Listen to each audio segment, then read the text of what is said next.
As National Novel Writing Month approaches, it can be easy and honestly exciting to become wrapped up in preparation. And some of the preparation is actually practical, creating characters or plot cards and jotting theme ideas, etc. But there's a lot of prep work that has nothing to do with writing itself. This goes beyond NaNoWriMo. This is a frame of mind we tend to fall into regularly.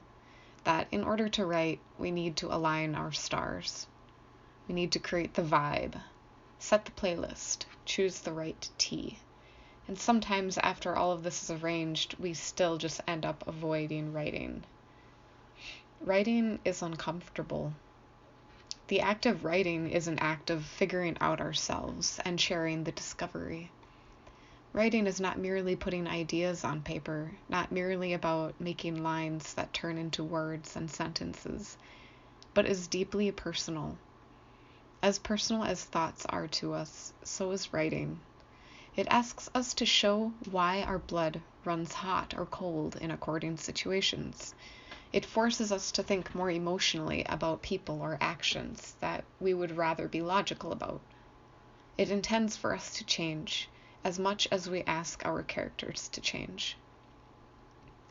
Writing puts up a mirror, and we must face the unmasked reality that is our imperfection. Not only our imperfection as a human, but our imperfection as a writer. When we don't know how we want a location to appear, we realize how clunky our descriptions have become.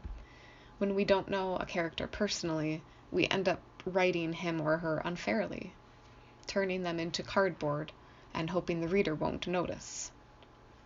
It doesn't matter what the articles say about how to write. That's not the writing imperfection of which I speak in this instance. The imperfection is that self-awareness as a writer that the word used is not the word desired, but at the moment cannot find the better word.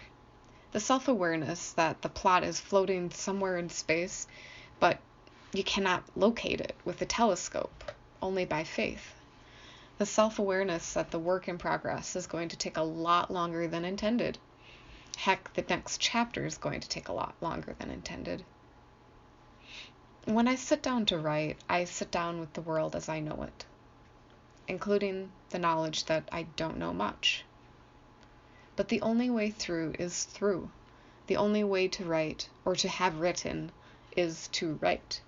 There's no vibe strong enough that can force a letter onto the page. There's no song true enough that can finish a novel. There's no tea strong enough that can make a character dance off the page. There's only the writer and the words. The sooner we become comfortable with being uncomfortable, that discomfort of realizing our imperfections as humans and writers, the frustrations of not living up to our own expectations, the sooner we become comfortable in all of this, the more boldly we can just sit down and write. Because that's all it takes.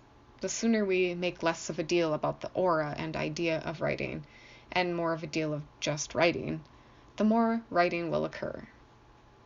And so that's it. That is my NaNoWriMo anti-advice episode.